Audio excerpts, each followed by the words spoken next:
Ah, New York, la nuit. La grosse pomme. La ville qui ne dort jamais. Comment font-ils? C'est vrai qu'il y a beaucoup trop de lumière. Mais intéressons-nous à celle-ci, les rouges. Voici à quoi elles ressemblent si tu t'approches. Ces lumières rouges sont indispensables et on les appelle les feux d'avertissement d'avion. Elles sont installées sur les coins supérieurs des grands bâtiments pour s'assurer qu'aucun avion n'entre en collision avec eux. Les lumières sont visibles à des kilomètres à la ronde autour de la structure et signalent aux avions qui passent qu'il y a un bâtiment qu'ils doivent éviter. Les normes de balisage sont définies par l'Organisation de l'aviation civile internationale et sont adoptées dans le monde entier. Aujourd'hui, elles exigent que tous les obstacles situés à plus de 45 mètres au-dessus du sol soient signalés par des feux d'avertissement. À proximité d'un aéroport, même les bâtiments plus bas peuvent aussi être éclairés. Ainsi, tous les bâtiments, tours, pylônes électriques et cheminées sont équipés de ces feux par mesure de sécurité. Le nombre de lumières et les niveaux d'éclairage dépendent de la largeur et de la longueur de la structure. Il existe aussi différents types de bâtiments. Certains ne doivent être éclairés que la nuit, d'autres le jour et la nuit. Ils peuvent utiliser des lumières rouges ou blanches. Pour les bâtiments qui ne doivent être éclairés que la nuit avec des lumières rouges, il doit y avoir des lumières au niveau des 45 mètres. Les bâtiments plus hauts doivent également avoir des lumières à 105 mètres et à 210 mètres. Les bâtiments qui doivent être éclairés de jour comme de nuit avec des lumières blanches doivent en avoir à 105 mètres, 210 mètres et 315 mètres. Le premier gratte-ciel au monde était le Home Insurance Building, situé à Chicago. Il avait été érigé en 1885. C'était un bâtiment spécial construit selon une méthode innovante. Avant, les bâtiments étaient soutenus par des murs de maçonnerie qui ne pouvaient pas être très hauts car ils étaient trop lourds. Le Home Insurance Building avait une conception révolutionnaire qui lui permettait d'être plus haut que les autres. Il avait un squelette intérieur en acier. Les murs qui l'entouraient pouvaient être beaucoup plus fins que d'habitude et toute la structure pouvait être plus haute. Le Home Insurance Building comptait 10 étages et mesurait 42 mètres de haut. Aujourd'hui, il ne nécessiterait même pas de feu d'avertissement car il n'est pas considéré comme assez haut. Pourtant, ce bâtiment a marqué le début d'une nouvelle ère de construction.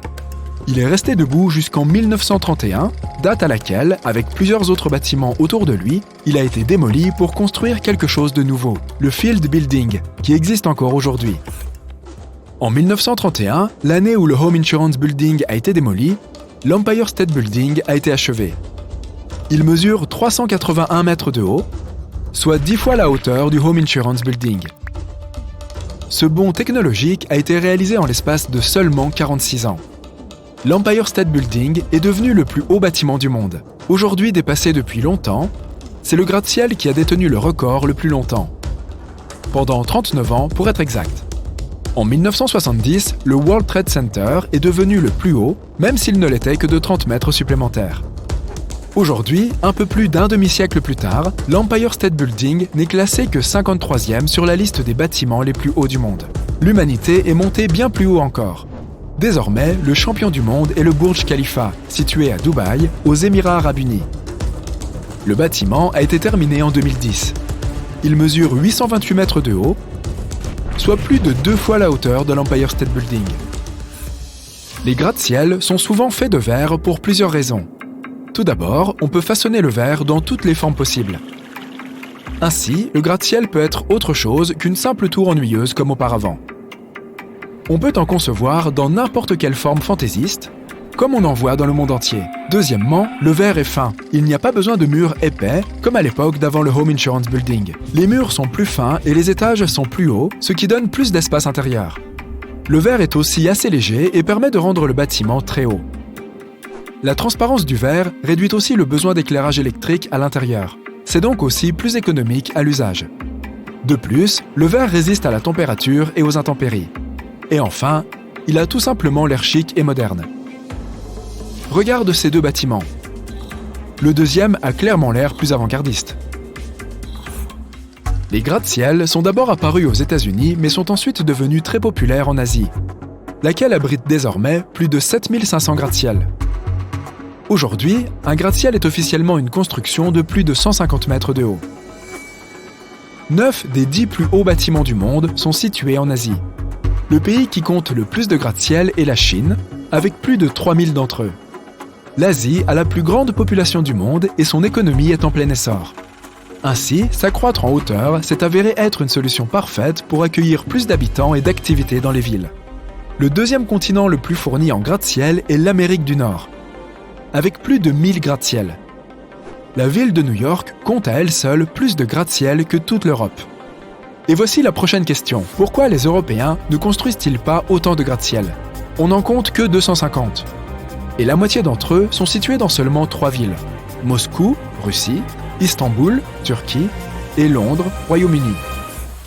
Revenons aux origines, c'est-à-dire à la fin du 19e siècle, lorsque l'histoire des gratte-ciel commence. Les premiers gratte-ciel ont été construits aux États-Unis. En tant que pays indépendant, les États-Unis d'Amérique n'en étaient qu'au 1er siècle de leur histoire à l'époque. Ils ont construit des villes à partir de rien. Il y avait beaucoup de terrain disponible. Les gens pouvaient construire des maisons à peu près n'importe où. À cette époque, l'Europe s'était déjà développée depuis un certain temps. L'histoire de Paris remonte à 259 avant Jésus-Christ. Elle n'avait non pas un, mais 20 siècles d'existence. La ville allemande de Cologne a été fondée en 38 avant Jésus-Christ. La fondation de Rome remonte à 753 avant Jésus-Christ. Elle avait donc 26 siècles à l'époque. À la fin du 19e siècle, l'Europe était à peu près complètement construite. Il n'y avait pas beaucoup d'espace supplémentaire. Et personne ne voulait raser le Colisée pour mettre un nouveau gratte-ciel de luxe à la place. Les Européens aiment préserver leur histoire et il n'y avait aucune raison pratique de changer les choses. La force motrice des gratte-ciel asiatiques et américains était l'explosion de la population urbaine et le développement rapide des centres-villes. Comme les gens quittaient les banlieues pour s'installer en ville, ils avaient besoin de plus d'étages pour accueillir plus de personnes sur un territoire limité. En Europe, malgré la croissance démographique et l'exode rural, il y avait toujours assez de place pour tout le monde. Les Européens sont très protecteurs de la skyline de leur ville. Une histoire intéressante de bruxellisation nous emmène justement à Bruxelles, la capitale de la Belgique. Dans les années 60, il n'y avait pas de règlement architectural. Et certains bâtiments de Bruxelles ont été démolis pour faire place à des bâtiments plus modernes afin de développer des quartiers d'affaires. Des constructions anarchiques sont sorties de terre et des bâtiments modernes ont été construits dans des endroits aléatoires de Bruxelles. Ils n'avaient aucune valeur culturelle ou historique et ne s'intégraient pas du tout à l'architecture de la ville, ce qui a nui à son image. De nombreux architectes et autres personnes ont protesté et de nouvelles lois ont été introduites, limitant la démolition des bâtiments d'importance historique et contrôlant la construction. D'autres pays européens ont appris des erreurs de la Belgique. À travers le continent, les gens sont peu enthousiasmés par les structures modernes. De nombreuses villes ont donc adopté des règlements, et construire un gratte-ciel de verre fantaisie en Europe n'est pas si facile. Pourtant, les villes dotées de grands centres financiers comme Londres, Moscou, Francfort ou Istanbul ont besoin d'espaces de bureaux. Ainsi, dans certaines villes, on trouve plusieurs gratte-ciel en dehors du centre historique, formant des quartiers de gratte-ciel bien distincts. Et puis, il y a Rome. Elle refuse catégoriquement tout gratte-ciel, déclarant même qu'elle n'en abritera jamais aucun. D'autres villes italiennes lui emboîtent le pas, désireuses de préserver leur image historique. Mais il n'y a pas que la volonté des habitants. Construire un gratte-ciel en Europe n'est pas aussi facile qu'en Amérique du Nord, pour des raisons d'ingénierie également. Par exemple, Berlin, la capitale de l'Allemagne, est construite sur un sol boueux qui s'étend à environ 80 mètres sous terre. C'est la hauteur d'un immeuble de 20 étages. Sans un sol ferme, un grand bâtiment ne peut pas tenir debout à la surface en toute sécurité. Tu as déjà joué à Jenga ? Ce serait un peu la même chose, mais avec un gratte-ciel. Construire quelque chose de très haut nécessite beaucoup de fondations très solides. De plus, cela peut être risqué. C'est une autre raison de la rareté de ces gratte-ciel, en plus d'une volonté de préserver l'histoire. Et maintenant, jouons un peu. Nous allons te montrer plusieurs skylines de villes, et ta tâche est de deviner de quelle ville il s'agit. C'est parti. Voici la première. Très facile. Qu'en dis-tu ? Bien sûr, c'est New York. Et celle-là ? C'est Hong Kong, en Chine. C'est la ville qui compte le plus grand nombre de gratte-ciel au monde, avec pas moins de 517. Soit 2 fois plus que dans toute l'Europe.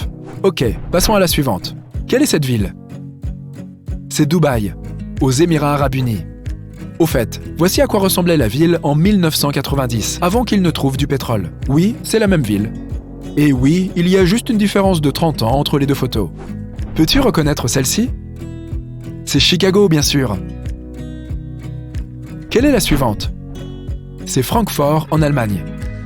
Allez, encore deux autres. Tu reconnais celle-là? C'est Istanbul, en Turquie. Et une dernière pour la route, un peu plus difficile. Oui, c'est Melbourne, en Australie.